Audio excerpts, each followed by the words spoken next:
Eleanor Whitmore tore the veil from her hair and threw it to the chapel floor. She didn't scream. She didn't collapse.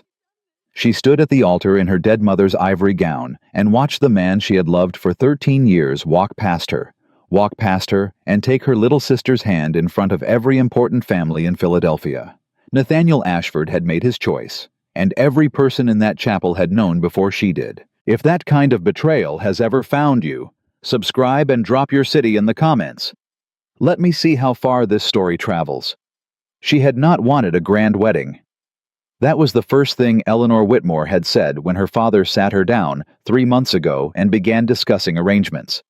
She had said it quietly, the way she said most things, not meekly, but with the particular economy of a woman who had learned that fewer words landed harder. Something small, she had said. Something honest. Her father had looked at her the way he always looked at her when she said something that inconvenienced him briefly, flatly, as though weighing whether the statement deserved a response. "The Ashfords expect a proper ceremony," he had said, "and so does this family." So St. Augustine Chapel it was. 200 guests. Imported silk from Boston. A minister who had married 3 governors and was not accustomed to surprises. Eleanor had accepted it the way she accepted most things in her life, not because she agreed, but because she understood that the world she lived in ran on arrangements, and arrangements required performance. And performance required her to set aside the inconvenient truth of what she actually wanted in exchange for what was expected. She had been doing that since she was 9 years old. That was when her father and Nathaniel Ashford's father had shaken hands over a dining table and decided her future without consulting her. She had been sitting in the hallway outside that room, close enough to hear the clink of glasses, close enough to understand that the conversation happening on the other side of that door would determine the shape of her entire life. She had not been invited in. She had simply been informed afterward that she was engaged. And she had said because she was 9, and because she did not yet understand that she was allowed to want things. Yes, sir. She loved him, though. That was the part that confounded people when they learned the story later. Not a child's love that clung simply because it had been told to.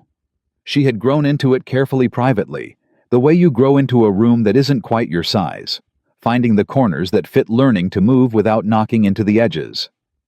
Nathaniel Ashford was cold in the way that some intelligent men are cold, contained, economical, precise. He did not waste warmth on rooms that didn't require it. Eleanor had told herself that the warmth existed. She had told herself she had seen it in moments, a look he'd held a second too long at dinner, a comment he'd made once about her reading that had held something almost like admiration in it. She had held those moments like coins. She had spent 13 years deciding they were worth something. Standing in the dressing room of St. Augustine Chapel on the morning of July 14, 1816, while her Aunt Margaret fastened the last button of her mother's gown, Eleanor was still certain they were worth something. "You look beautiful," Margaret said, stepping back. Eleanor looked at herself in the glass. She looked composed. Hair up, spine straight, hands still. She looked exactly like what she was, a woman who had spent a lifetime learning to appear unafraid. "I look ready," she said. Margaret's hands stilled on her shoulders for just a moment. It was such a small hesitation, half a second, maybe less. Eleanor noticed it and filed it away without examining it the way you note a sound in a wall without stopping to consider what's living inside. "Is he at the altar?" she asked. "He is. Is he—" She stopped, rearranged the question. "How does he seem?" Margaret met her eyes in the glass. "He is composed," she said. Eleanor nodded. Of course he was. Nathaniel Ashford was always composed.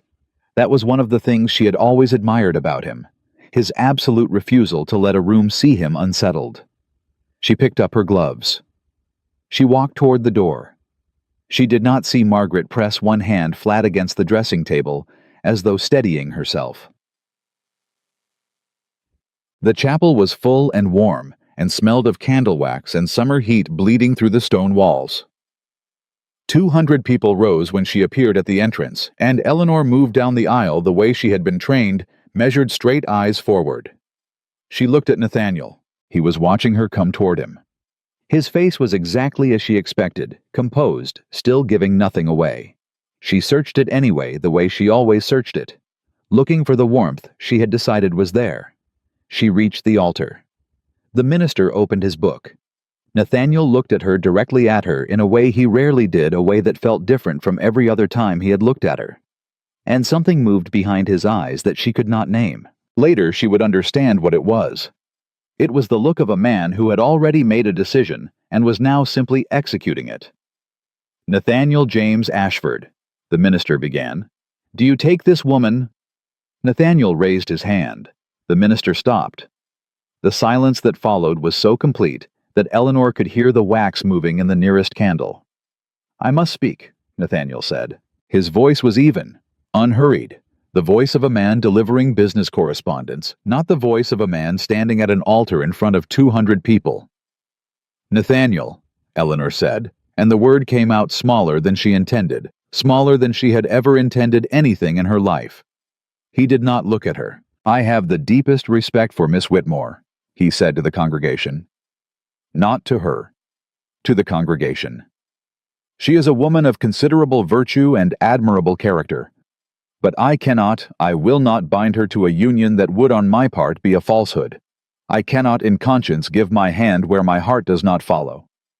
Behind Eleanor, a woman made a sharp sound, half gasp, half something more private, quickly suppressed. Eleanor did not turn. She kept her eyes on Nathaniel's face and tried to locate herself inside what she was hearing, tried to find solid ground in words that kept sliding into meanings she couldn't accept yet. "I love someone else," Nathaniel said. And the chapel, all 200 people, all the Hargroves and the Dunlaps and the Aldriches, who had ridden 3 days from Boston, turned. Not toward him. Toward something behind Eleanor. She turned too. Charlotte was standing in the side doorway. Her younger sister, 17 years old. In the pale blue dress Eleanor had helped her choose 3 weeks ago for a spring social. "I think this color suits you, Lottie. It makes you look less young," and her hands were clasped in front of her, and her eyes were wet, and she was looking across that chapel at Nathaniel Ashford, the way Eleanor had spent 13 years hoping he would look at her. The air went out of the room. Or out of Eleanor. She was not certain later which it had been. Nathaniel walked past her. He didn't touch her. He didn't look at her again. He descended the altar steps 1, 2, 3, moved past the front pew, where her father sat with his hands flat on his knees, and his face doing nothing, and crossed the floor of that chapel in long, unhurried strides. He took Charlotte's hand. He said loud enough for all of it to carry, "She is warmth where I had resigned myself to cold. She is truth where I had prepared to perform. I will not dishonor either of them by pretending otherwise." Eleanor stood at the altar, in her mother's gown, alone. Gown. She did not cry. She would think about that afterward, not with pride, not with shame, simply with a kind of detached curiosity, the way you examine a wound in the first moments before it begins to hurt. She hadn't cried because she hadn't arrived yet. The full weight of it had not yet landed.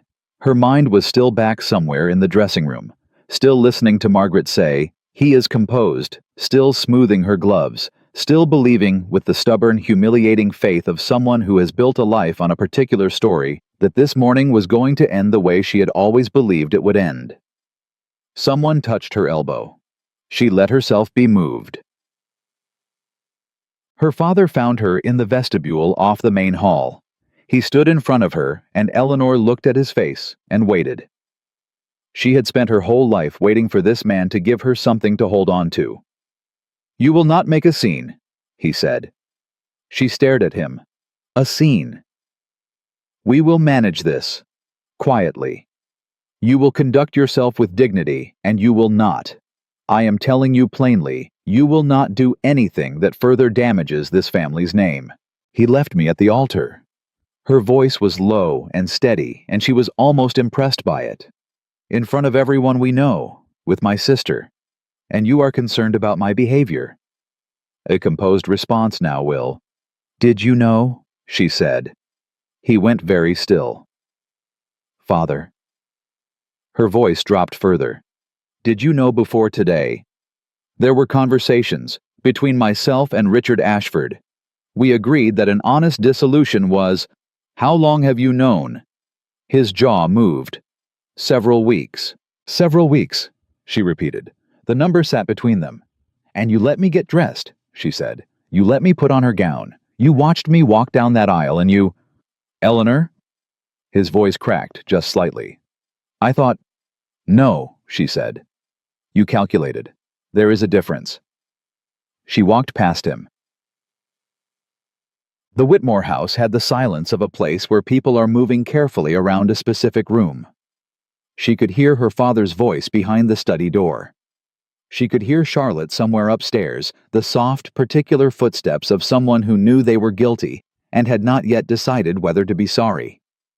Eleanor sat in the parlor and looked at the window and felt the silence pressing in from every wall. Charlotte came eventually. She always came eventually. Charlotte had never been able to endure the weight of someone else's stillness. Eleanor. She stopped at the threshold. Eleanor looked at her. Charlotte's hands were working the sash of that blue dress, twisting it, releasing it, twisting it again. Her eyes were red. I need you to know it wasn't, we didn't intend for it to happen this way. It was never meant to. How long? Eleanor said. Charlotte stopped. How long, Charlotte? 8 months, Charlotte whispered. 8 months. Eleanor turned that number over, held it up to the light of every moment she could remember from the past 8 months, every dinner, every letter she had written Nathaniel, every afternoon she had sat across from him and believed she was reading warmth in his restraint. 8 months meant November. 8 months meant every single thing she had believed since November had been built directly on top of a lie she had not been trusted to know. Did Father know? Charlotte didn't answer fast enough. Charlotte, did Father know? He found out, a few weeks ago. He and Mr. Ashford, they agreed that they said it was better to that a willing dissolution was more honorable than a... More honorable? Eleanor said. Eleanor, please. Get out of this room.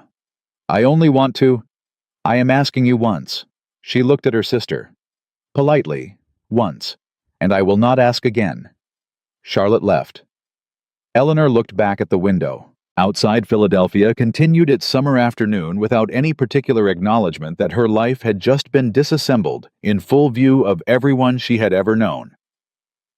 She stopped going out unless her father insisted. When she did go out, she sat with her back to the room and listened to conversations, paused when she entered, and resumed too carefully, too quickly when she settled. She heard it in the way women asked about her health, with their mouths, while their eyes asked something altogether different.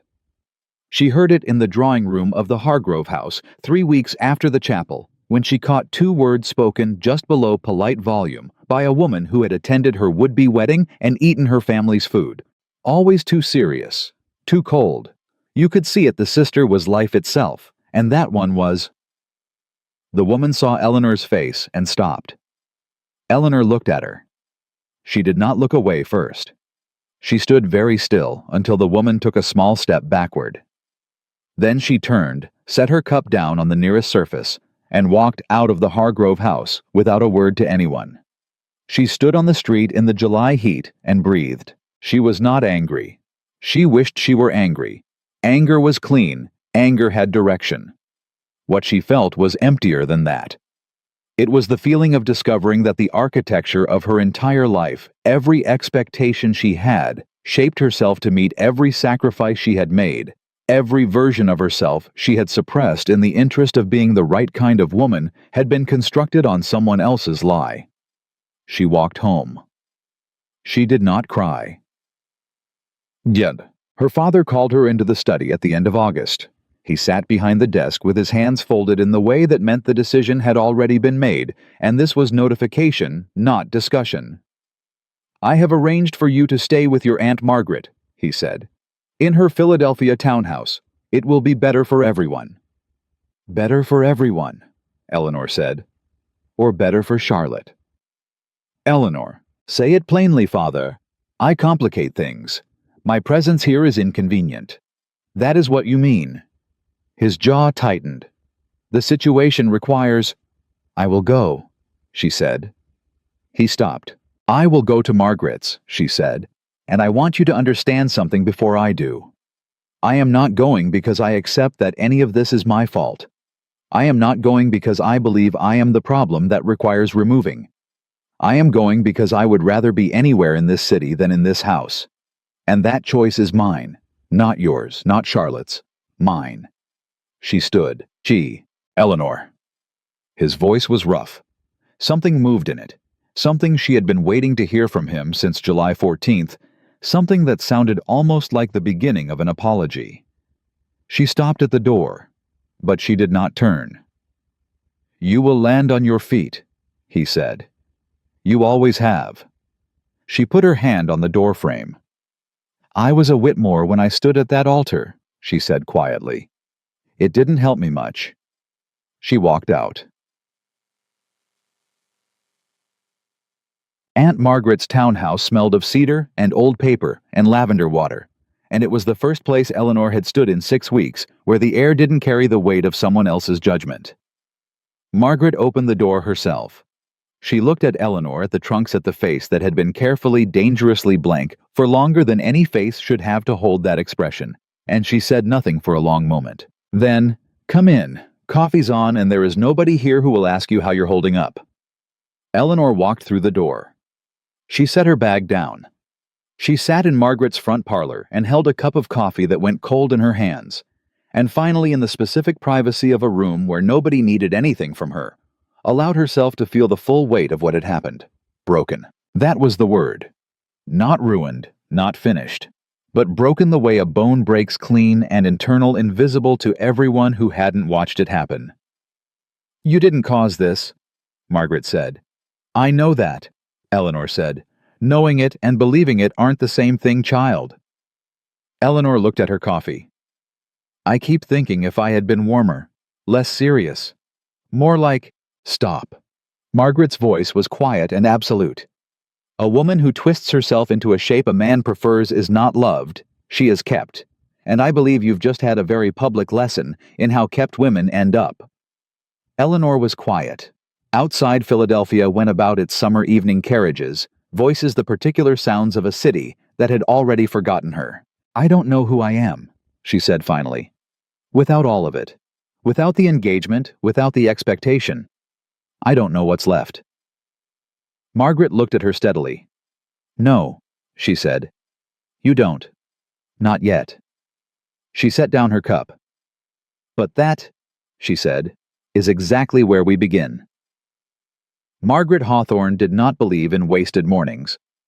Eleanor learned that on the second day. She had come downstairs at 9:30, later than she intended, having spent most of the night staring at the ceiling of the guest room, listening to the city outside, and found Margaret already seated at the writing desk in the front room, with 3 books open and a letter half finished, and a cup of coffee that had clearly been her second or third. Margaret looked up, looked her over, said nothing about the shadows under her eyes, or the way she was holding herself like something that had been dropped and put back together slightly wrong.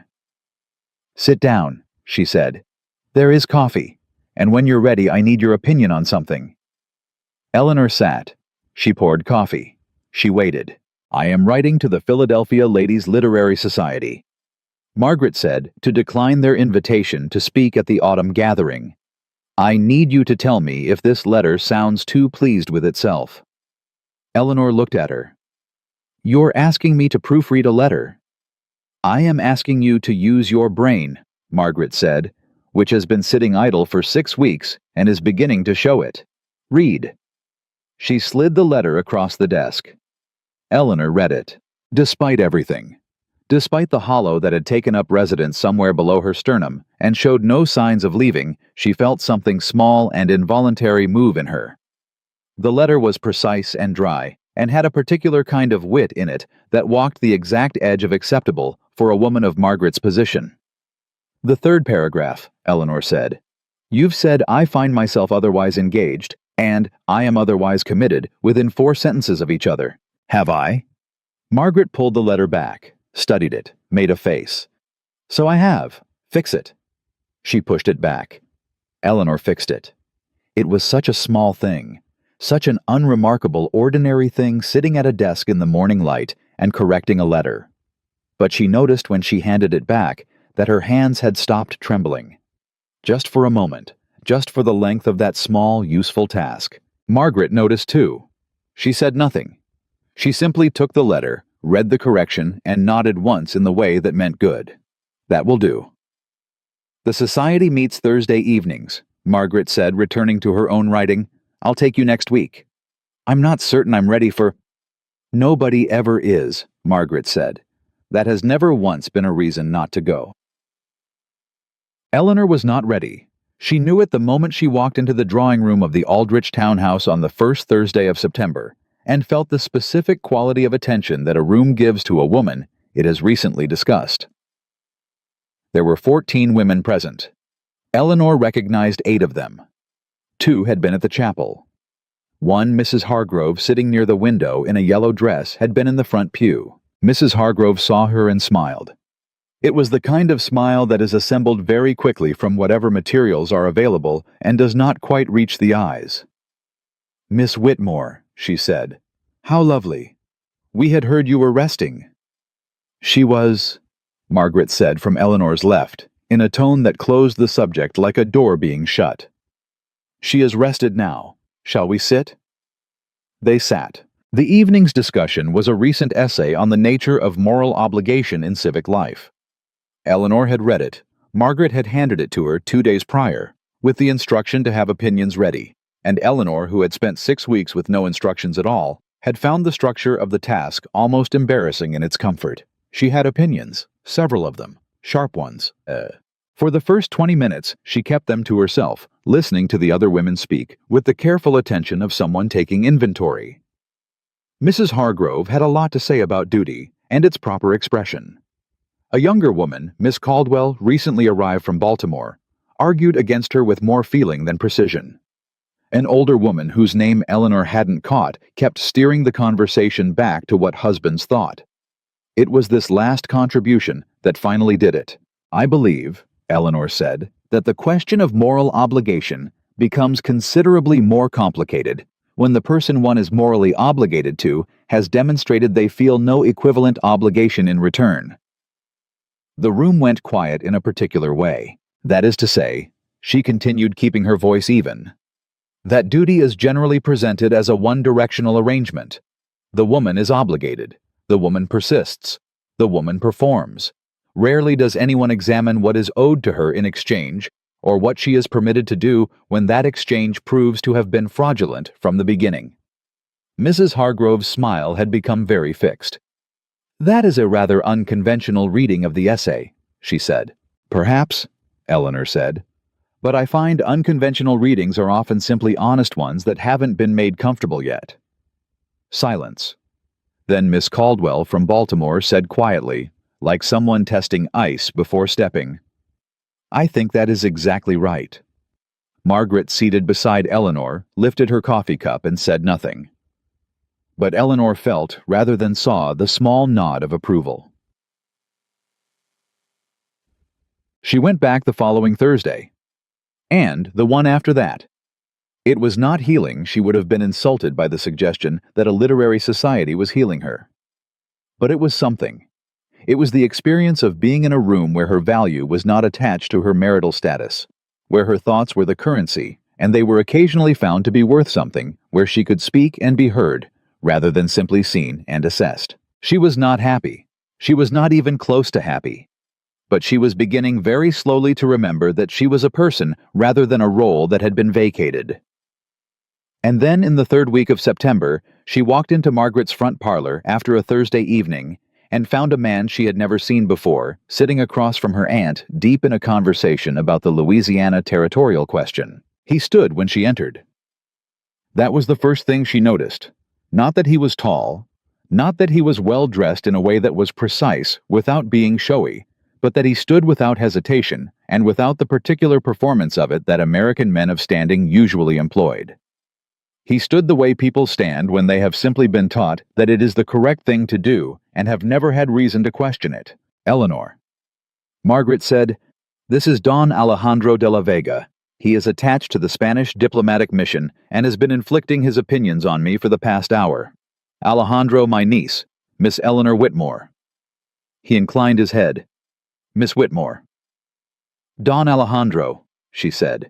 "I was telling your aunt," he said, and his English was precise and slightly formal in the way of someone who had learned it excellently, but not natively, that the American tendency to treat territorial expansion as self-evidently virtuous strikes me as a philosophical position that has not been examined closely enough. Eleanor looked at him. "And what was my aunt's response?" "She told me I was correct, but that saying so in public would get me thrown into the Delaware River." Margaret made a sound that was not quite a laugh. "I said the squeal-kill. I am geographically precise." Eleanor sat down. She did not intend to engage. She intended to drink her coffee and excuse herself and go upstairs and continue the private work of being quietly devastated in the room at the top of Margaret's house. But then Alejandro said, "And you, Miss Whitmore, do you believe expansion is virtuous by definition, or does virtue require examination first?" Nobody had asked Eleanor what she believed about anything in 4 months. Not her father, not Charlotte, not the women at the literary society who were interested in her opinions on essays, but had a way of glancing sideways at her when the conversation moved toward anything personal, as though her recent history were a condition that might be contagious. She looked at Don Alejandro de la Vega. "I think," she said slowly, "that anything done without examination is only accidentally virtuous at best, and that people who resist examination usually do so because they already suspect the answer." He looked at her with an attention that was not evaluating, not the way men usually looked at her, taking inventory of her presentation, and her posture, and her social utility. He was listening. Actually listening with the focus of someone who intended to respond to what she said, rather than to what he had expected her to say. "Yes," he said. "That is precisely it." He came back on the following Tuesday. Eleanor discovered this when she came downstairs at 8 in the morning and found him in the hallway with a book under his arm about to knock, while Margaret, who had clearly let him in, and then decided to find something to do in another part of the house, was conspicuously absent. "Don Alejandro," Eleanor said. He looked up.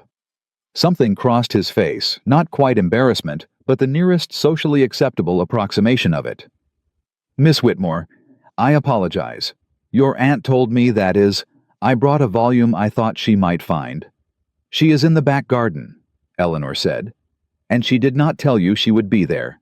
And I suspect she also did not tell you she would leave us standing in her hallway without introduction." A pause.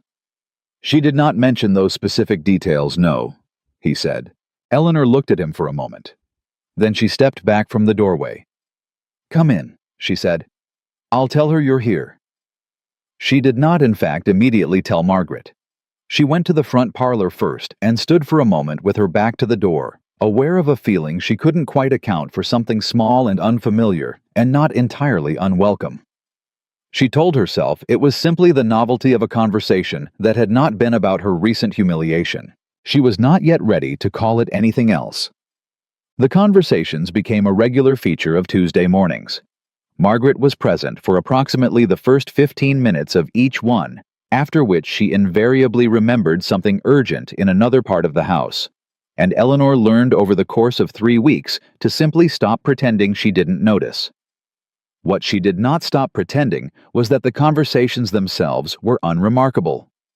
They were not unremarkable. Don Alejandro de la Vega had spent time in Madrid and Paris, in the territories along the Gulf Coast, where Spanish and American interests were generating the kind of friction that diplomatic missions are created to manage. He had opinions on philosophy and governance and the particular American habit of confusing freedom with the absence of constraint. He had read everything, or near enough to everything, that the distinction didn't matter much, and he argued without needing to win, which was a quality Eleanor had never once encountered in a man of standing. More importantly, he asked her questions. Specific, considered questions that indicated he had been listening to her previous answers and was building on them rather than simply waiting for his turn. "You said last week," he said one Tuesday in early October, "that duty and love are not the same thing. I have been thinking about that." Eleanor looked up from her coffee. "Have you? I think you are right. But I think the difficulty is that they can resemble each other very closely from the inside. A person can perform duty so long and so faithfully that they mistake the performance for feeling. Something shifted in Eleanor's chest. She set her cup down carefully. "Yes," she said. "They can." He looked at her not with pity, which she would not have been able to endure, but with the specific recognition of someone who has considered a thing carefully and arrived at an understanding of it. "That is not a failure of the person," he said. "That is a failure of the system they were given." Eleanor was quiet for a long moment. "My aunt says something similar," she said. "Your aunt," Alejandro said, "is one of the most precise thinkers I have encountered in this city." Which is not as high a bar as it ought to be, but the compliment stands. Eleanor felt something happen in her face that she hadn't felt in months. She was almost smiling. It was small, barely present gone almost before it arrived. But it had been there. She was on her way home from the Literary Society on the second Thursday of October when she saw them. Nathaniel and Charlotte. They were coming out of a milliner's on Chestnut Street close together. His hand at the small of her back in the particular proprietary way of a man who has recently acquired something and is still conscious of the acquisition. Charlotte was laughing at something he'd said. Her head tilted back slightly, her whole face open in the way that Eleanor had once loved about her sister, and now found she could not look at directly. Eleanor stopped walking. She was perhaps 30 feet away. The street was busy enough that she might have gone unnoticed. She could have turned. She could have crossed to the other side. She could have made any number of small practical decisions that would have allowed all three of them to avoid this. She did not turn. Nathaniel saw her first. She watched his face change, watched the composed surface of it shift through something complicated and unresolved before settling back into stillness. He said something to Charlotte low and quick. Charlotte looked up. Charlotte's expression was worse than Nathaniel's. It was the expression of someone who had been hoping privately that this specific moment would never come, and who now had to assemble a response for it in real time. They crossed toward her. Eleanor stood where she was. "Eleanor," Charlotte said, "I didn't know you were... Margaret said you weren't..." "Margaret doesn't report my movements to the family," Eleanor said. Her voice was pleasant, steady. She had discovered over the past weeks that steadiness was its own kind of armor. "How are you, Charlotte?" We're well. We're very..." Charlotte looked at Nathaniel. Nathaniel looked at Eleanor with the specific expression of a man who has done something he cannot undo and has not yet decided whether he is sorry about it. "Miss Whitmore," he said, "you look well." "I am well," she said. "Thank you." A pause. "I hope," Nathaniel said, "that in time..." "Don't," Eleanor said. He stopped. "Don't finish that sentence," she said quietly. Whatever it was going to be, an expression of hope or an offer of understanding or some form of explanation, don't. I don't need it. I am not standing here waiting for something from you. Nathaniel looked at her. Something moved in his face, something she might once have spent weeks analyzing, cataloging, holding up to the light of every previous interaction to determine its meaning. She looked at it now and felt almost nothing. Or not nothing, something more interesting than nothing. Something closer to distance. "You've changed," he said, and he sounded for just a moment genuinely surprised by it. "I have had cause to," she said. She nodded to Charlotte, not warmly, not coldly, simply the nod of one person acknowledging another on a public street, and walked on. She made it half a block before her hands started shaking. Not from grief. She examined it carefully, and was certain of that. Not grief, not the particular weight of the chapel and the veil and the 200 people watching. Something different. Something that was almost anger, except that it was pointed inward at herself, at the version of herself that had stood on Chestnut Street and been looked at by Nathaniel Ashford and felt for one brief involuntary second the pull of wanting him to say something that would make it make sense. She stopped at the corner. She breathed. She was not that woman anymore. Or she was trying with everything she had, with every Tuesday morning and every Thursday evening and every conversation that asked her to be a mind rather than a vacancy, she was trying not to be. But trying, she was learning, was not the same as having arrived. She told Margaret that evening. Not all of it, not the shaking hands or the involuntary pull, but the fact of the encounter, the street, the brief exchange. Margaret listened without interrupting, which was one of her better qualities. "How did you feel?" she asked when Eleanor finished. "Steadier than I expected," Eleanor said. "And then less steady than I wanted."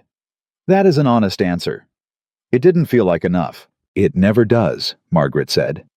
"The first time you hold your ground with someone who hurt you, you expect to feel triumphant. You don't. You feel tired and shaken and slightly cheated because the story you told yourself about that moment, the composed, victorious version, did not account for the fact that you are still a person, and they are still people, and real life is considerably messier than the version we rehearse." Eleanor looked at her. "When does it get cleaner?" "It doesn't," Margaret said. "It just gets further away." She refilled Eleanor's cup. "But here is what I want you to notice," she said. "You did not collapse. You did not chase the explanation. You did not give him the satisfaction of watching you unravel in public." She set the coffee pot down. "You walked away. On your terms. My hands were shaking by the corner." "Nobody saw your hands at the corner," Margaret said simply. "They only saw you walk away." Eleanor sat with that. Outside, the October evening was closing in, cooling the summer, finally giving way to something less relentless. She could hear the city settling into itself, the distant clatter of a carriage, someone's voice, the particular quiet of a street at the edge of night. She thought about Alejandro's words from Tuesday. A person can perform duty so long and so faithfully that they mistake the performance for feeling. She thought about the way he listened, the way he asked questions and then waited, actually waited for the answer. She thought about Margaret saying that is exactly where we begin. She was not healed. She was not whole. She was nowhere near either of those things. But she was. She realized somewhere other than where she had started. She was standing on ground she had chosen. Not ground assigned to her. Not ground inherited. Not ground that someone else's decision had left her stranded on. Ground she had walked to herself. It was not much, but it was hers. And for the first time since July 14th, that felt like it might eventually, slowly, with considerable effort, be enough to build something on. The letter arrived on a Monday.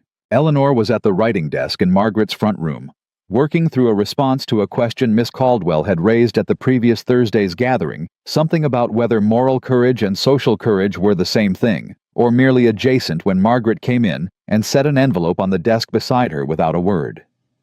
Eleanor looked at it. The handwriting on the front was her father's. She did not open it immediately. She finished the sentence she was writing, set her pen down, and then picked up the envelope and turned it over in her hands. The seal was intact. The paper was good. Her father never used anything less than good paper, even for correspondence he did not particularly want to write. She opened it. It was 4 sentences long. "Your sister is to be married to Nathaniel Ashford in the first week of December. The ceremony will be private given the circumstances.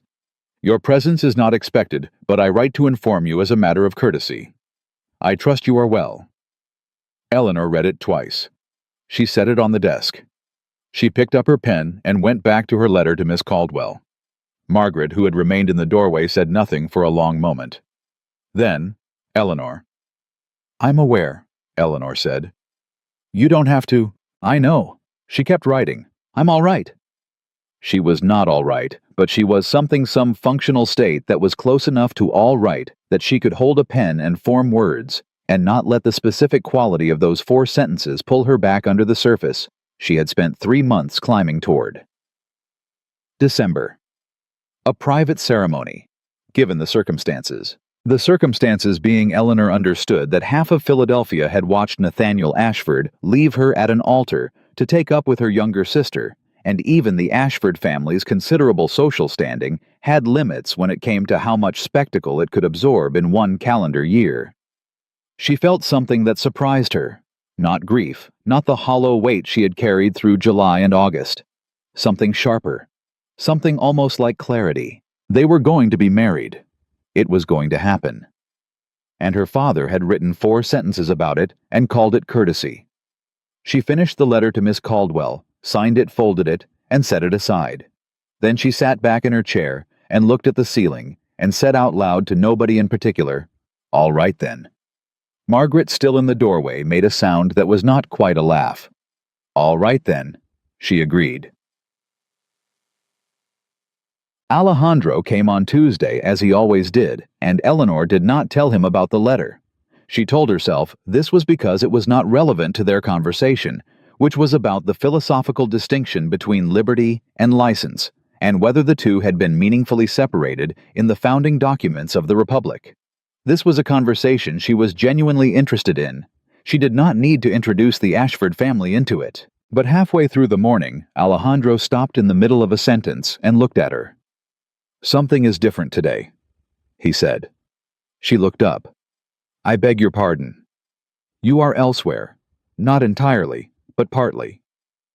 He said it without accusation, simply as an observation the way he made most observations, directly and without apology.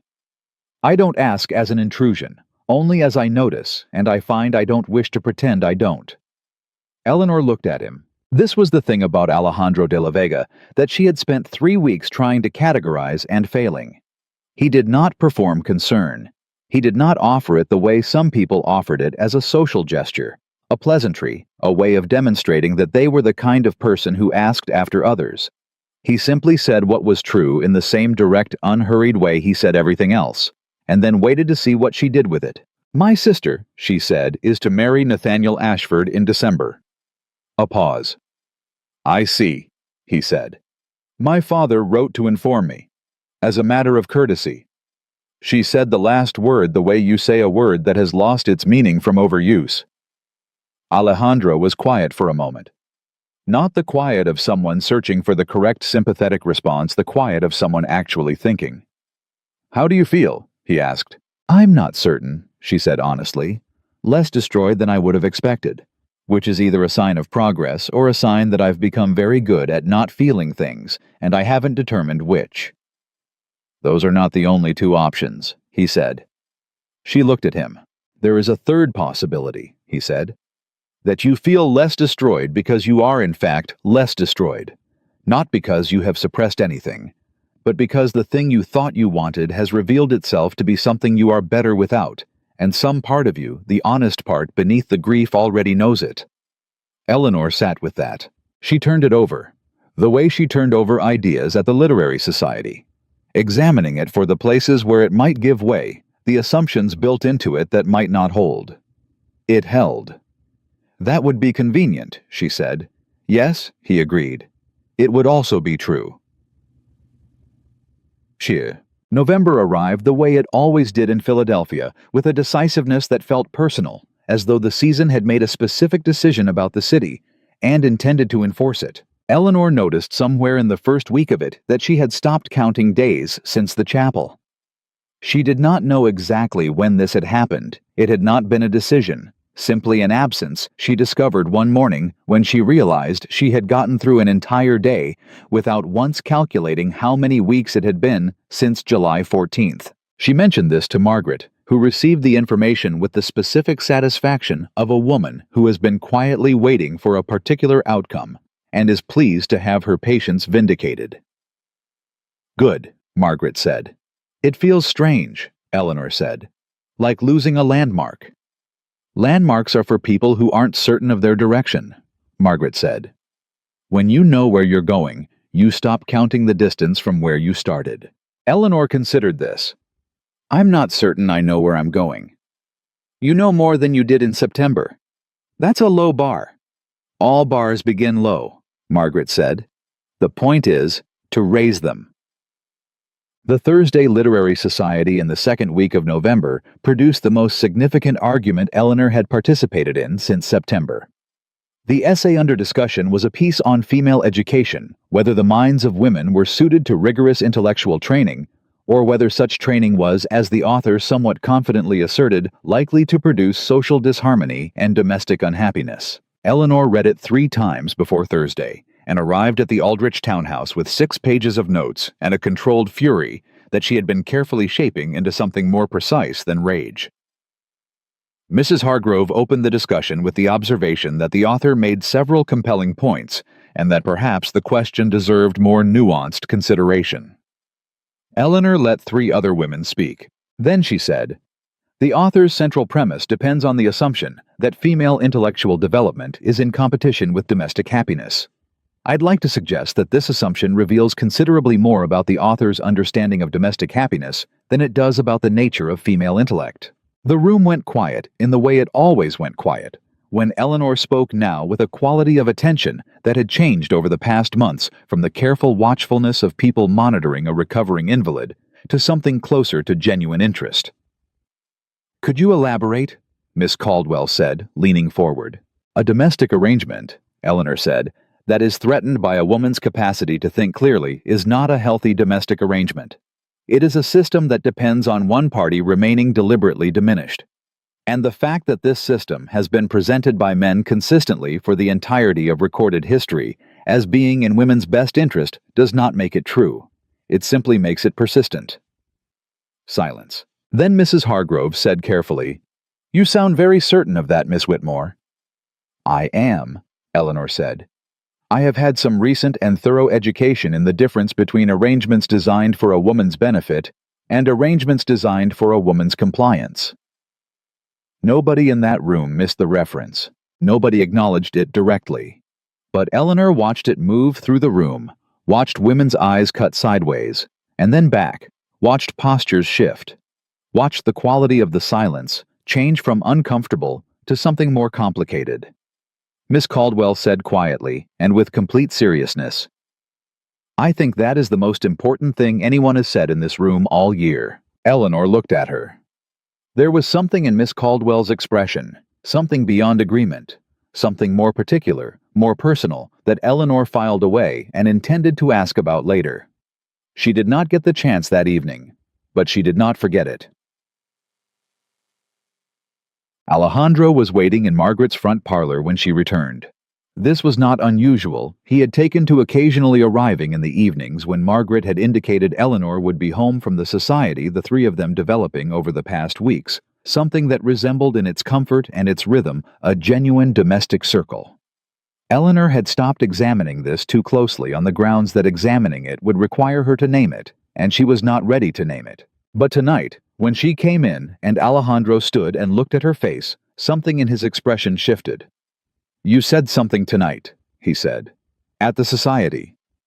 Eleanor paused. "Margaret told you." "Margaret told me nothing. I can see it in you." He said it simply.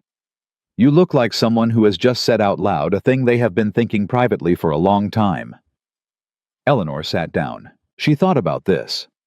About the sensation in the Aldrich drawing room of opening her mouth and having something true come out without first being processed through every social filter she had spent 22 years constructing. "I said something I shouldn't have," she said. "By whose measure?" She looked at him. "By the measure of women who believe their security depends on not challenging the systems that contain them, that is possibly true." Alejandro said, "By any other measure." He paused. "By any honest measure, you said something that needed to be said." "It will follow me," Eleanor said.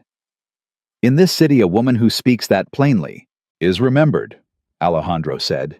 "Yes, not always kindly, but remembered." He looked at her steadily. "I have found in my experience that being forgotten is considerably worse than being found controversial." Eleanor was quiet. She thought about the chapel, about the particular humiliation of being the woman everyone looked at and then looked away from, not because she had said anything, not because she had done anything, but simply because someone else had decided she was no longer relevant. Being found controversial, she thought required first being found. "You may be right," she said. "I am occasionally right," he said. "I try not to make a habit of it. It makes people uncomfortable." She looked at him. That almost smile again, the one that kept surprising her with its presence arriving without permission. "Don Alejandro," she said, "you are the strangest diplomatic envoy I have ever encountered." "I am the only diplomatic envoy you have ever encountered," he said. "That is also true," she said. It was Margaret who finally said the thing that neither of them had said.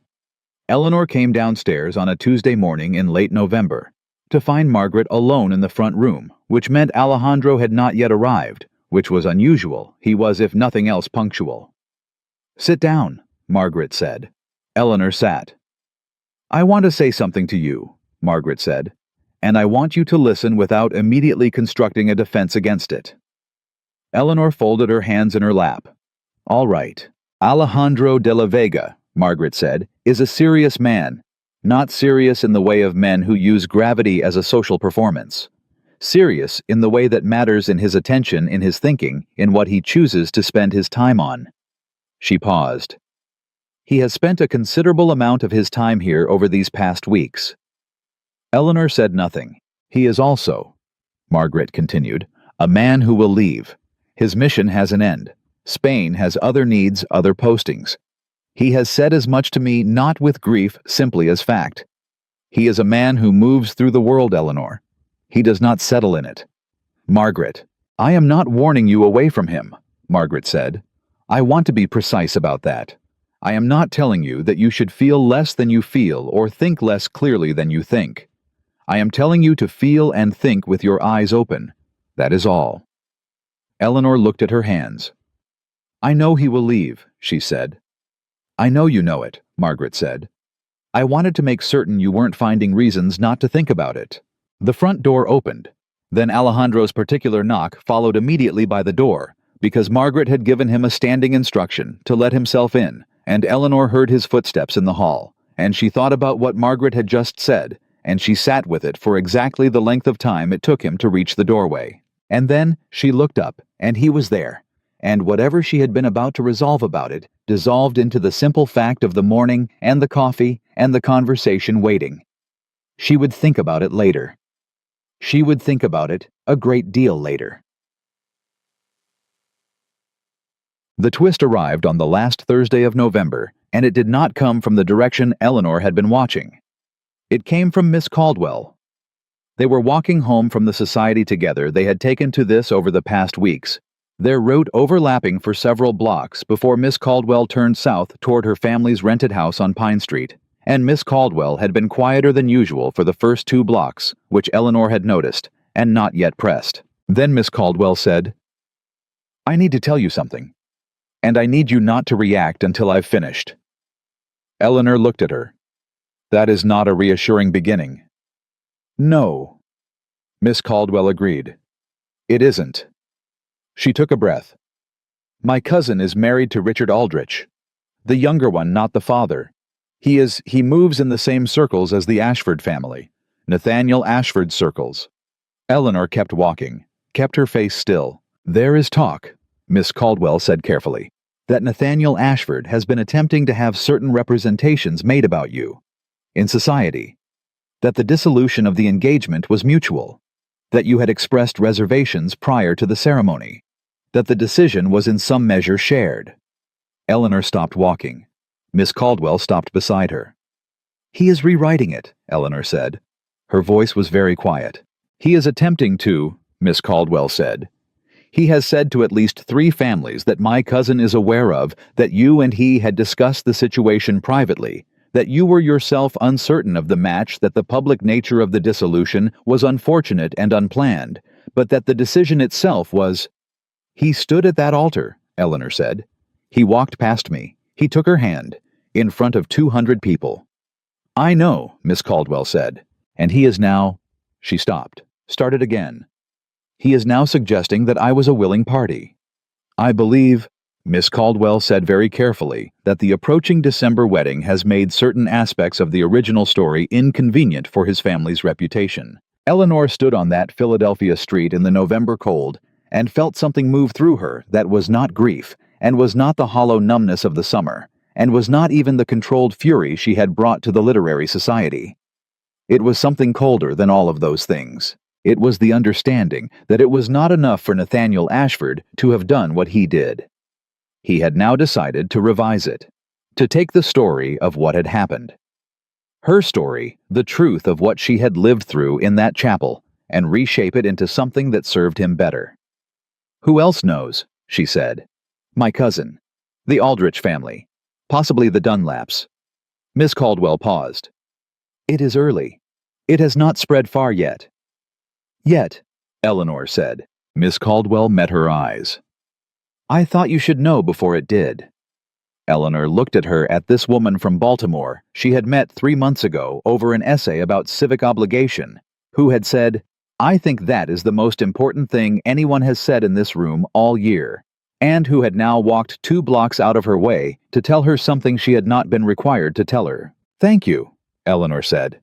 And she meant it in the fullest possible sense of the word, not as a pleasantry, not as a social form, but as the real recognition of one person choosing when they did not have to stand on the side of what was true.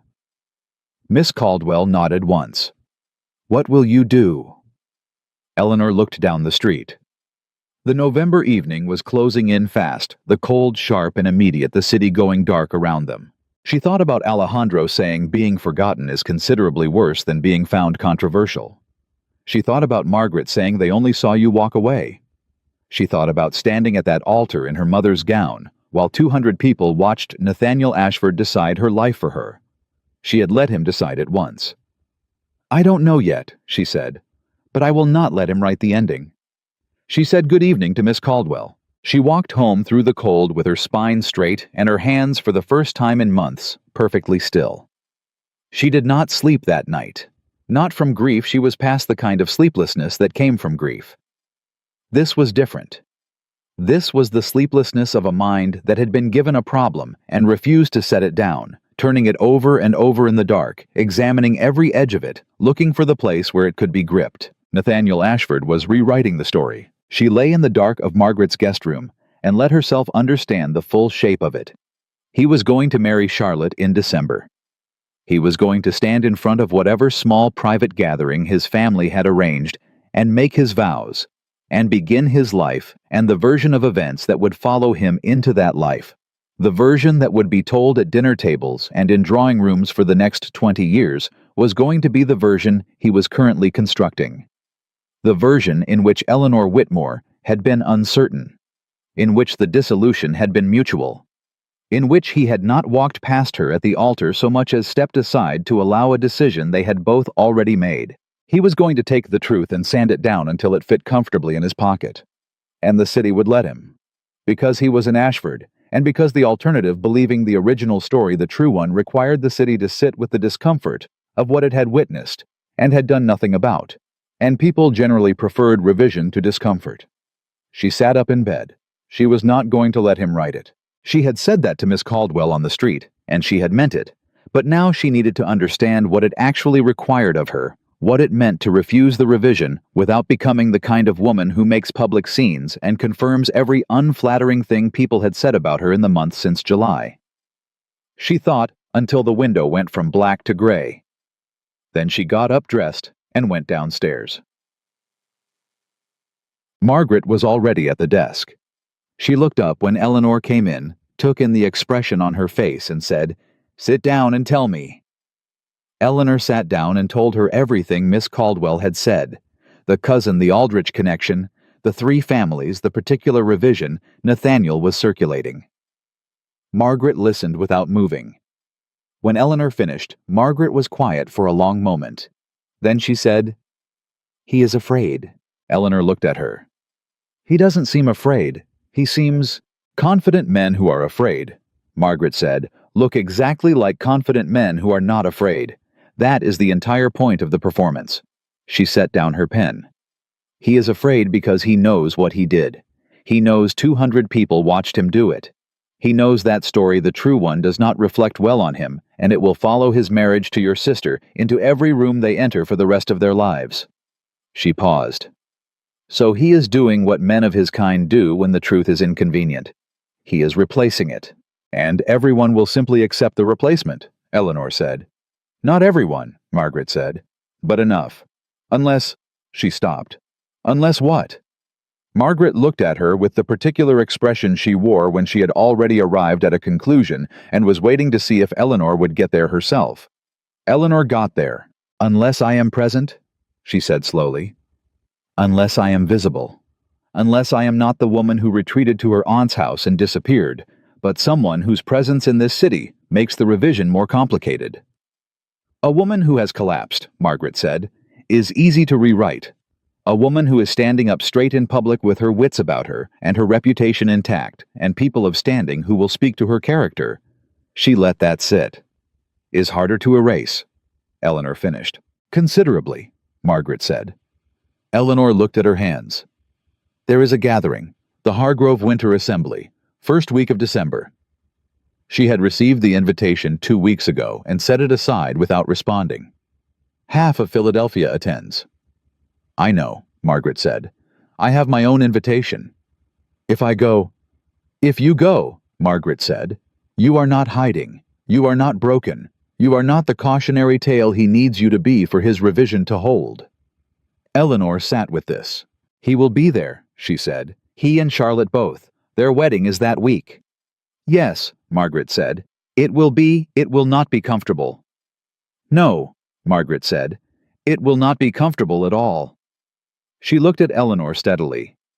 The question is whether you are ready to be uncomfortable in public for the sake of what is true. Eleanor thought about the chapel, about standing at that altar while 200 people watched, about her father's voice in the vestibule, "You will not make a scene," about every version of herself she had suppressed in the interest of being the right kind of woman. She had been uncomfortable in public before. The difference was that this time the discomfort would be on her terms. I'll go, she said. She told Alejandro on Tuesday. He listened the way he always listened, without interrupting, without the particular impatience of someone waiting for enough information to construct a response. He listened as though the listening itself were the point. When she finished, he said, "What do you need from me?" It was such a simple question. She had been braced without realizing it for advice for the male instinct to assess a situation and immediately begin proposing solutions to it. She had not been prepared for a question that simply asked what she wanted. "I don't know yet," she said. "Then tell me when you do," he said. She looked at him. "That's all. That's all." He met her eyes. "You are not a problem to be solved, Miss Whitmore. I would rather wait for your direction than impose my own." Eleanor sat with that for a moment. "Alejandro," she said, and it was the first time she had used his name without the title, without the formal address, and she felt them both register it simultaneously. "Why are you here in Philadelphia, on Tuesday mornings, in this particular parlor?" A pause. "My mission requires a great deal of waiting," he said. "Diplomatic work is mostly waiting, dressed up in good clothes and given a schedule." He looked at her. "I find that I wait considerably better here than anywhere else I have tried." It was not a declaration. It was not the kind of statement that required a response, or that created an obligation, or that changed the shape of anything between them in a way that needed to be immediately addressed. It was simply true. And he had said it the way he said true things directly without drama, and then left it in the room for her to do with as she chose. She chose for now to let it stand. "The Hargrove Assembly is the 4th of December, she said. Would you be willing to attend as Margaret's guest, if she invites you?" He looked at her with the careful attention of a man who understood exactly what was being asked and intended to answer it precisely. "If your aunt invites me," he said, "I would be glad to attend." The days between that Tuesday and the 4th of December had a different quality than any preceding stretch of time since July. Eleanor was not waiting anymore, or not only waiting. She was preparing in the quiet, deliberate way she prepared for the literary society, except that the stakes were considerably higher, and the essay under discussion was the story of her own life. She wrote to Miss Caldwell. Not about what she had learned, not directly, but a careful letter that established in writing and on record that the two of them were in regular contact, that Eleanor Whitmore was a woman with correspondence and connections, and a presence in intellectual circles. She wrote to 2 other women from the society. She accepted a tea invitation from Mrs. Aldrich that she had been ignoring for 6 weeks. She was not hiding anymore. She was also in the private hours of the evenings, trying to account for what she felt about Alejandro, because Margaret had told her to think about it with her eyes open, and she had promised herself she would, and the 4th of December was approaching, and it seemed unwise to walk into the most consequential evening of the past 5 months without having done at least some of that work. She sat with it honestly. She cared about him. That was true, and she could say it plainly, at least to herself in the dark of her room, where no one needed anything from her. She cared about the way he thought, and the way he listened, and the way he never once looked at her, the way men in this city looked at her as a social position, as a cautionary tale, as a woman whose primary characteristic had become what had happened to her. She also knew he was going to leave. Margaret had said it. He had said it himself obliquely in the way he talked about his work as a series of postings of missions of countries and cities that followed one another in a chain that had no fixed terminus. She did not know what to do with that. She was not sure there was anything to do with it. But she looked at it clearly the way Margaret had asked her to, and she did not look away from it, and she thought that was probably the best she could manage. Jed. The Hargrove Winter Assembly was held in the main rooms of the Hargrove House on Walnut Street, which were large enough to hold the better part of Philadelphia society, and had been doing so for 30 years. Eleanor arrived with Margaret on her left, and Alejandro, elegant, composed, completely at ease, in a room full of people he barely knew. Which Eleanor was beginning to understand was simply how he moved through the world slightly behind her right shoulder. The room knew she was there within 30 seconds. She felt it the particular shift in the quality of the air that happened when a room reorganized its attention. Conversations did not stop. People did not stare. But there was a new current moving under everything, a heightened awareness, and Eleanor recognized it and kept her spine straight and her expression pleasant and moved forward into the room as though she owned the floor she was walking on. Mrs. Hargrove found her within 4 minutes. "Miss Whitmore." The smile was the same assembled quality it always was. "How lovely that you could join us. I hadn't expected—" She stopped, recalibrated. "That is, we are so pleased you're here." "Thank you for the invitation," Eleanor said. "You know my aunt, of course. And this is Don Alejandro de la Vega of the Spanish diplomatic mission. He has been good enough to escort us this evening." Alejandro inclined his head with the particular grace of a man who had been introduced in rooms considerably more intimidating than this one. Mrs. Hargrove's eyes moved from Eleanor to Alejandro, and back to Eleanor, and Eleanor watched the revision happening in real time. Watched the woman's mental picture of the situation, updating, accommodating the new information, adjusting its conclusions. "How delightful," Mrs. Hargrove said, and this time the smile reached slightly closer to her eyes. "Chai." She saw Nathaniel across the room at 7:30. He was standing near the far window with a group of men she recognized business connections of his father's, the kind of men who wore their prosperity in the cut of their coats. Charlotte was beside him, close, her hand tucked into the crook of his arm. She looked happy. Eleanor registered this and let it pass through her without catching. Nathaniel saw her. She watched him see her watch the composed surface of his face absorb the information and process it, and produce after a moment the careful neutrality of a man who had not expected this, and was deciding rapidly how to respond to it. He said something to Charlotte low. Charlotte looked up, found Eleanor across the room. Charlotte's expression did something complicated. Eleanor didn't study it. She turned back to the conversation she was already in. Miss Caldwell had found her within 10 minutes of her arrival and had immediately begun an animated discussion with Alejandro about the territorial situation along the Gulf Coast. And Eleanor had been drawn in by the quality of it, the way she was always drawn into a conversation that actually wanted her there. She did not go to Nathaniel. She did not avoid him either. She simply moved through the room as herself, talking, listening, occasionally laughing at something Alejandro said, accepting introductions from people who had heard of the Spanish diplomatic mission, and were curious, deflecting the particular sideways inquiries that certain women attempted with the same pleasant steadiness she had been practicing for 3 months. She was aware of Nathaniel, the way you are aware of weather present registered not controlling her direction. He came to her at 8:15. Charlotte was not with him. Eleanor noticed this first, that he had crossed the room without her, which was either a coincidence or a choice, and she suspected it was a choice. "Miss Whitmore," he said. "Mr. Ashford." She kept her voice even. "I believe congratulations are in order. I understand the wedding is this week." Something moved across his face. "It is. Yes." He paused. "I'm glad to see you well." "I am well," she said. "Thank you." Another pause. The particular silence of a man who has come across a room with a purpose and is now discovering that the purpose is more difficult to execute than he anticipated. "I wonder," he said, "if I might speak plainly for a moment." "You may speak however you like," Eleanor said.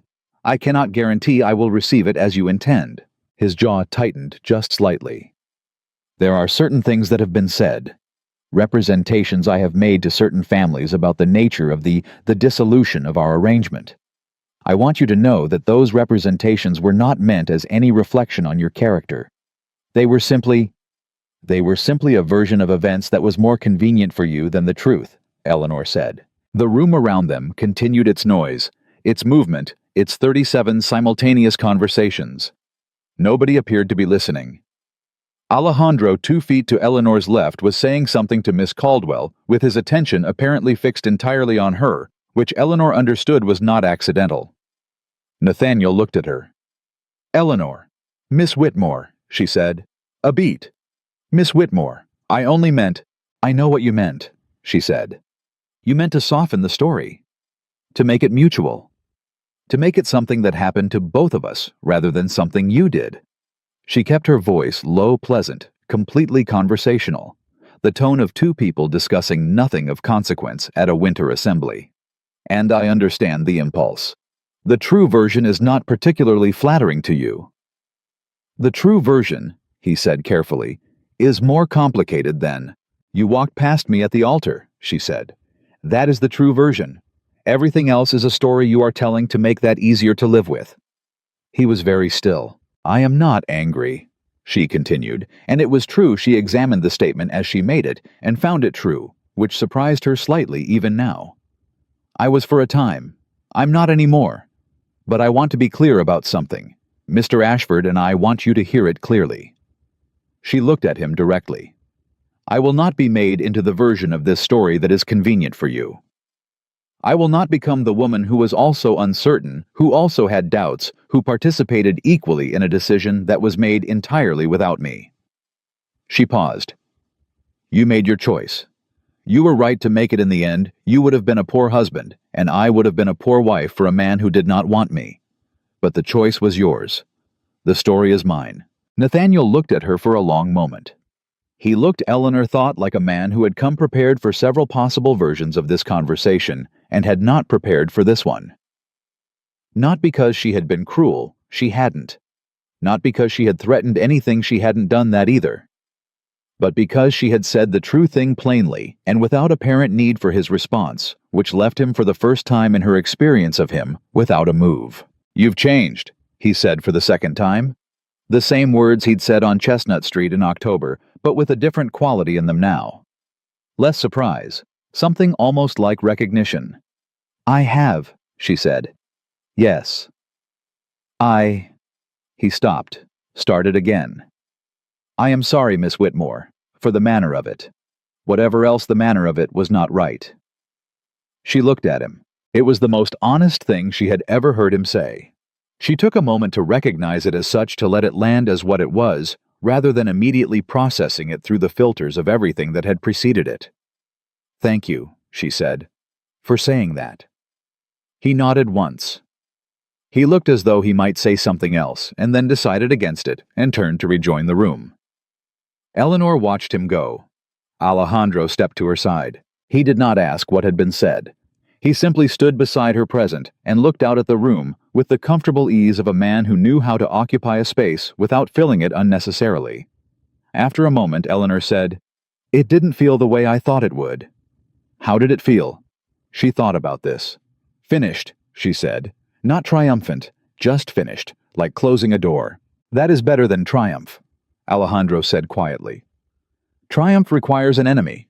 A closed door only requires that you stop needing what was behind it." Eleanor stood in the noise and warmth of the Hargrove assembly and felt the truth of that settle into her. She was not performing tonight. She was not enduring.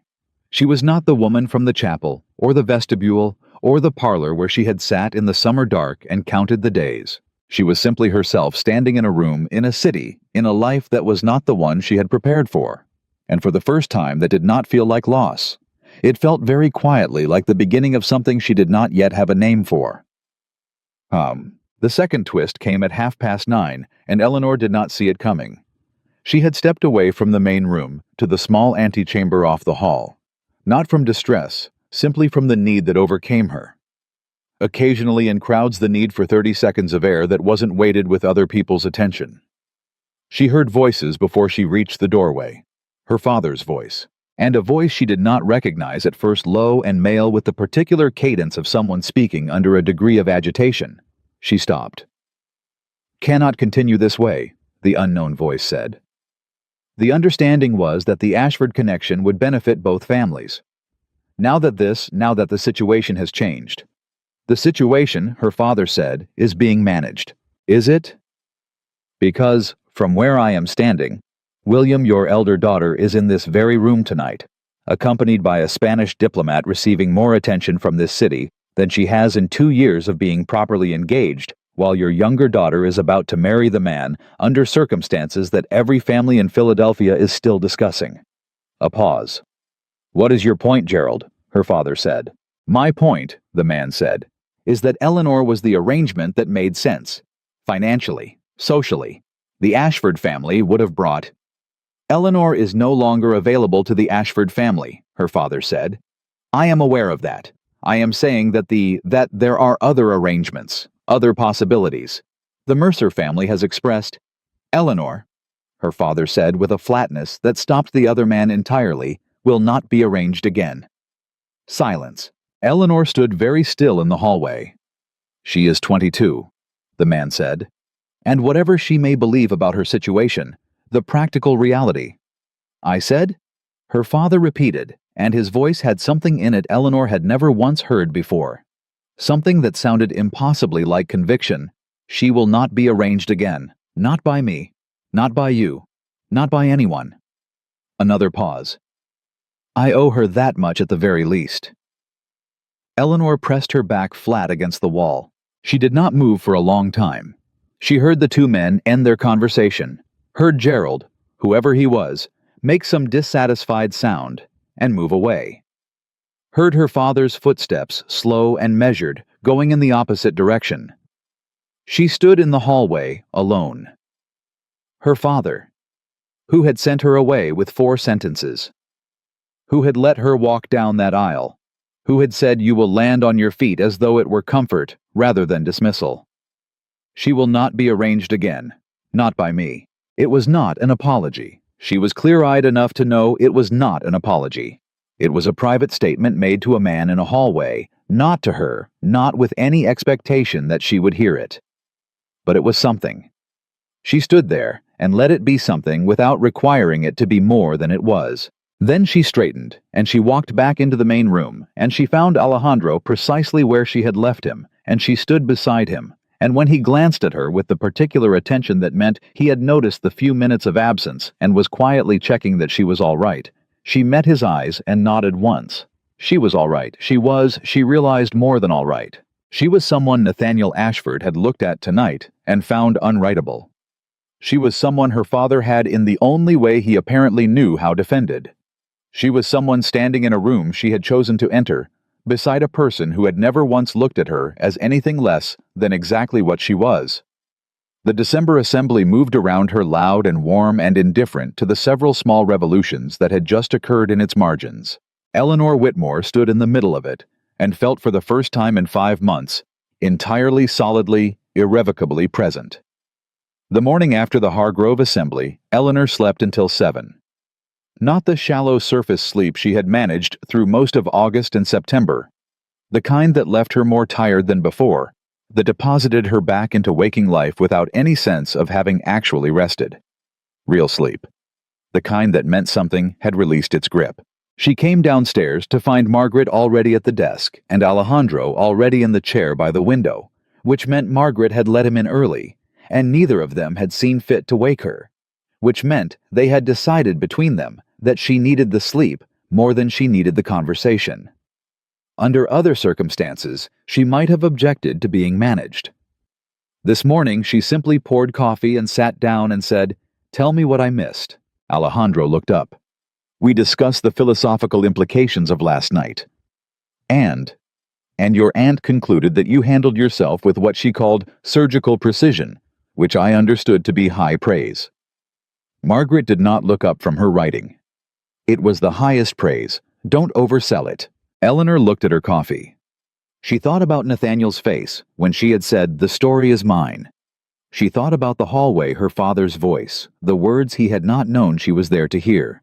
She thought about standing in the main room afterward and feeling present. Solidly, entirely present, in a way she had not felt since before the chapel. "I heard something last night," she said, "in the antechamber off the hall." Margaret set down her pen. Eleanor told them.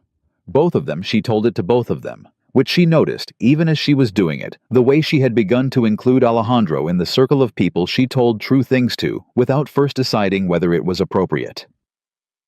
When she finished, Margaret was quiet for a moment. "Your father," she said finally, "is a man who does not know how to apologize. He may not know how to love in the direct way that children need to be loved, but he is not entirely without conscience." She paused. "That is not absolution. It is simply accuracy." "I know," Eleanor said. I'm not ready to forgive him. I don't know if I will be, but I heard it, and I am choosing to let it mean something without requiring it to mean everything." Alejandro had been listening with his hands folded and his eyes on her face. "That," he said quietly, "is one of the most difficult things a person can do." "Which part?" "Letting something be partial," he said. "Letting a thing be imperfect and still allowing it to matter. Most people can only hold the full version or nothing." Eleanor looked at him. There was a quality to the morning, to the three of them sitting in Margaret's front parlor, with coffee going warm in their hands and the December light coming through the windows, that she wanted to memorize. Not because it was dramatic, because it wasn't. Because it was simply good in the plain, unornamented way that good things sometimes were, and she had spent enough of the past year inside the dramatic version of her life to understand the value of the plain good ones. "Alejandro," Margaret said, in the tone she used when she was about to say something she had been holding for the right moment. "Tell Eleanor about Madrid." Eleanor looked at him. Something shifted in his expression, not discomfort exactly, but the particular awareness of a man who knows a conversation has arrived that he has been preparing for and is now discovering that preparation and readiness are not the same thing. "My mission in Philadelphia," he said carefully, "is concluding. The territorial negotiations have reached a point where my presence here is—" He paused, chose the word deliberately. "No longer the most useful deployment of my time." Eleanor kept her face still. "Madrid has indicated they would like me to return in the new year," he continued. "January most likely, February at the latest." The room was very quiet. "I see," Eleanor said. "I have known for several weeks," he said. "I did not say so earlier because—" He stopped, started again with the particular precision of a man who is refusing to let himself be imprecise about something that matters. "Because I was not certain how to say it. And because I am aware that the manner of saying it carries as much weight as the content." Eleanor looked at him. "You were afraid of how I would receive it." "I was," he said, simply without defensiveness. "Yes." She sat with that. Sat with the image of this man who had argued about territorial philosophy with her aunt, who had stood at her shoulder in the Hargrove Assembly with the steady presence of someone who had chosen exactly where he wanted to be, being afraid of something, being uncertain, being under the composure she had come to know as simply how he was built, a person who did not always know what to do. It made her feel unexpectedly closer to him than any of the Tuesday mornings had. "Thank you for telling me," she said. "I should have told you sooner." "Yes," she agreed. "You should have." She said it without heat, because it was simply true. "But you're telling me now." Bad. Charlotte came to Margaret's house 3 days later. Eleanor did not know she was coming. She opened the front door herself. Margaret was in the back of the house.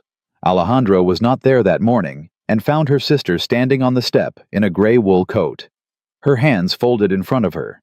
Her face arranged into an expression that Eleanor recognized as the one Charlotte wore when she had made a decision and was frightened of it. They looked at each other. "I should have written first," Charlotte said. I know. I didn't know if a letter would be. Come in, Eleanor said. She stepped back. Charlotte came in. Eleanor brought her to the parlor, and they sat across from each other in the chairs by the window, which Eleanor thought like a deliberate inversion of every other room they had ever occupied together. No hierarchy. No allocation of space by age or status. Just two women sitting across from each other with the full weight of the past 5 months between them. Charlotte looked at her hands. I saw you at the assembly. I know, Eleanor said. I saw you too. You looked... Charlotte stopped. You looked well. You looked like yourself, except more. She made a small, frustrated sound. I don't know how to say it. You don't have to say it, Eleanor said. I do, Charlotte said. I have to say something, Eleanor. I have lived with this since July, and I have to say something, or I think it will stay inside me forever and turn into something worse than it already is. She looked up. Her eyes were very bright. I am sorry. I know that is not enough. I know there is no version of an apology that undoes what I did or makes the manner of it. I know that the manner of it was unforgivable. I know I should have told you. I should have come to you months before and told you what had happened and let you. I should have given you the choice. You deserved the choice. Eleanor listened. She let Charlotte finish. She did not rush her, and she did not interrupt her, and she did not perform the graciousness of reassurance before Charlotte had finished earning it. When Charlotte was done, the silence lasted a long time. Why didn't you, Eleanor said finally, come to me? Before, Charlotte pressed her lips together. Because I was afraid of what you would say. And because part of me believed that if I didn't say it, it would somehow resolve itself without requiring me to be responsible for it. That is very honest, Eleanor said. I have had 5 months to be honest, Charlotte said. It took me a while to get there. Eleanor looked at her sister. At the face she had known since Charlotte was born. The face she had helped into the world in the small practical ways an older sister helps, teaching her letters, braiding her hair, choosing the blue dress she had worn in the chapel doorway. She did not know yet what she was going to do with this apology, whether she could accept it, whether acceptance was even the right word for what was being asked of her. Forgiveness was not a door you decided to open and found immediately functional on the other side. It was a long hallway, and she was standing at the entrance of it, and she did not know how long it was or what she would find when she reached the end. But she could stand at the entrance. She could do that much. I am not going to tell you it's all right, Eleanor said. Because it isn't entirely, and I won't lie to you for the sake of your comfort. But I am also not going to hold it forever. She paused. I don't want to spend the rest of my life carrying the weight of what you did to me. That is too heavy, and it is not worth it, and you are still my sister. Charlotte's breath came out in a small, unsteady rush. That is not forgiveness yet, Eleanor continued. I want to be clear about that. It is the beginning of a decision I have not finished making, but it is something. Charlotte nodded. She pressed the back of her hand briefly to her mouth. It is something, she said. Yes, that is yes. Alejandro came on Tuesday, the last Tuesday before Christmas. Eleanor knew before he arrived that something was different. She knew it the way you know when a season is changing not from a single sign, but from the accumulation of small ones that add up to an undeniable shift. He came in, and he did not sit down immediately. He stood in the middle of Margaret's parlor with the posture of a man who has something to say and intends to say it before he loses the precise form of it. Margaret, with the instinct she had for these moments, was in another part of the house entirely. I have been thinking, Alejandro said, about what I want to say to you before I go, and I have written it several times in my head and discarded it each time because it came out either as too much or not enough. So I am going to say it plainly and trust that you will receive it in the spirit it is intended. Eleanor sat very still. I came to Philadelphia to do a job, he said. I have done the job. That is not what this year became for me. He looked at her directly. What this year became for me, what these Tuesday mornings and Thursday evenings, and the entirely unsubtle machinations of your aunt became for me, was the experience of meeting a person I had not expected to meet. a person whose mind I respect, and whose company I find not merely pleasant, but necessary.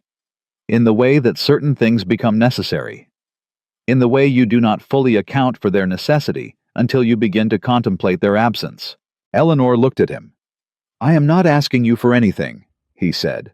I want to be precise about that. I am not asking you to decide something, or commit to something, or cross any threshold you are not ready to cross.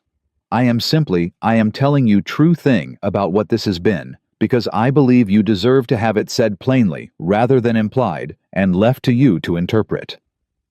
The room was very quiet. Alejandro, she said. Yes, that was the most carefully constructed declaration of feeling I have ever heard. Something moved across his face, the nearest thing to unguarded she had ever seen on him. I practiced it, he admitted. I know, she said. I could tell. She stood up.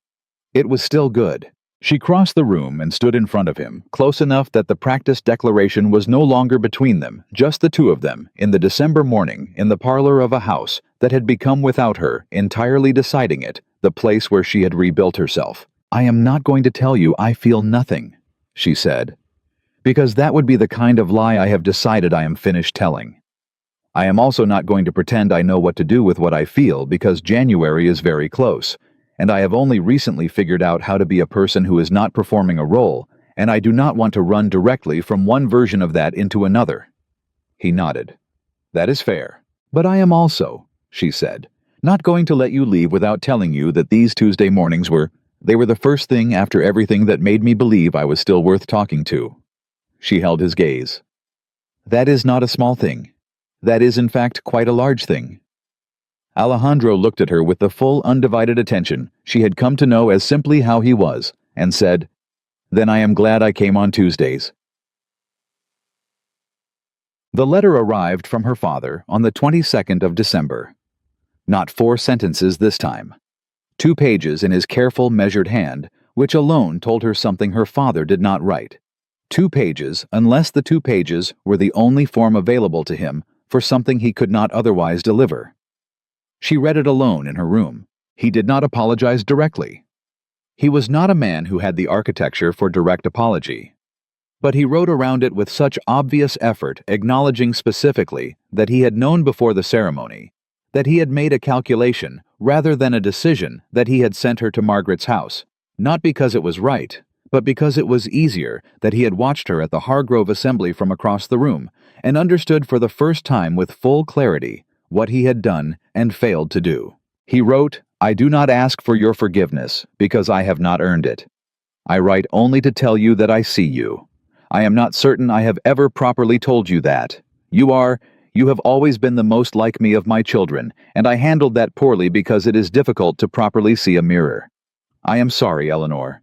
I am telling you plainly, I am sorry. She sat with it for a very long time. Then she folded it carefully, put it in the drawer of the writing desk, and went downstairs to find Margaret. He wrote, she said. Margaret looked up, read her face. Was it enough? Eleanor considered. It was honest, she said. That is more than I expected. And is that enough?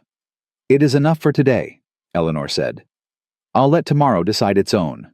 Margaret nodded. She looked at her niece, at the woman sitting across from her, who had arrived 5 months ago with 2 trunks and a face like a closed door, and something moved in her expression that was not quite pride, because pride implied the achievement belonged to the person observing it, and this achievement was entirely Eleanor's own. She said nothing. She simply refilled Eleanor's cup. Alejandro left on the 14th of January. Eleanor went to see him off. This was a decision she made deliberately, with full awareness of what it would cost her, because she had decided in December that she was finished making decisions designed to protect herself from feeling things. They stood outside Margaret's house in the January cold, with his trunk already loaded and his carriage waiting, and Eleanor thought about July and August and September, and every version of herself she had moved through to arrive at this specific moment. I will write, he said. I know, she said. And I would like if you are willing to receive your letters in return. I am willing, she said. He looked at her with the full attention that had never once in all these months felt like assessment. "What will you do now?" She thought about it, genuinely thought about it, standing in the January cold, because it was a real question and he was asking it as such. "I am going to keep going to the Literary Society," she said. "And I am going to finish the essay I have been writing about moral obligation and whether it runs in one direction or two. And I'm going to continue learning what it is to be a person rather than an arrangement." She paused. "And I am going to write you letters that say exactly what I think, without editing them first for your comfort. That," he said, "is what I am most looking forward to." She looked at him, held the moment deliberately with both hands, the way she had learned to hold the good things, not grasping just present. "Alejandro," she said. "Yes. You asked me once what I would need from you. Do you remember?" "I remember." "I think I know now," she said. "I needed someone to ask me that question. I needed to be in a room with a person who looked at me and wanted to know what I needed, rather than what I could provide." She held his eyes. "You did that. From the first Tuesday. You did that." He was quiet for a moment. "Then I am glad," he said, "that Margaret left us in the hallway." Eleanor felt the almost smile arrive, and this time she did not try to contain it. She let it be what it was, full present hers. "So am I," she said. He bowed over her hand in the formal way he had been taught, and she let him, and then he straightened and looked at her one last time with the full particular attention she intended to remember for a very long time, and he got into the carriage. She stood on the step and watched it go until it turned the corner and was gone. She stood there a moment longer. Then she went inside, sat at Margaret's writing desk, took out a clean sheet of paper, and began the first letter. 6 months later. Eleanor Whitmore stood at the edge of the Delaware River in the June heat and read Alejandro's most recent letter for the second time. He was in Madrid. He was well. The negotiations he had been sent to manage had produced, after considerable effort, something that resembled a workable agreement. He had been to 3 formal dinners and found all of them inferior to Tuesday mornings in Philadelphia. He asked in the specific, careful way he asked things whether she had given any further thought to the possibility he had raised in his previous letter. She folded the letter. She thought about the woman who had stood at the altar 5 months ago in her mother's gown and watched the life she had prepared for dissolve in front of 200 witnesses. She thought about what that woman had believed love was: duty dressed up as feeling, arrangement dressed up as devotion, the suppression of everything real in the interest of becoming what was expected. She thought about what she knew now. Love was not a system you submitted to. It was not an arrangement your fathers negotiated over dinner. It was not the reward for becoming small enough, quiet enough, correct enough to deserve it. It was a choice, made between 2 people who had looked at each other clearly, not at the role, not at the utility, but at the actual person, and decided that what they saw was worth the difficulty of choosing it. She had been chosen before. She knew what that felt like: cold, transactional, revocable. This was different. She took out the letter she had written that morning, the response to his question, the response she had revised 3 times before deciding that the first honest draft was the one worth sending. She held it. She thought about Margaret saying a life chosen is always stronger than a life assigned. She thought about Miss Caldwell saying, "I think that is the most important thing anyone has said in this room all year." She thought about her father's 2 pages, and Charlotte on the doorstep in the gray coat, and Nathaniel's face when she had said the story is mine. She thought about every version of Eleanor Whitmore that had existed between July and now, the broken one, the furious one, the one who had stood in the Hargrove Assembly with her spine straight and her hands still, and refused, absolutely refused, to become the story someone else needed her to be. She looked at the letter in her hand. She was not the woman from the altar anymore. She was not the woman from the vestibule, or the parlor, or the dark September weeks when she had sat in Margaret's house and not known who she was, without the role she'd been assigned. She was Eleanor Whitmore, 22 years old.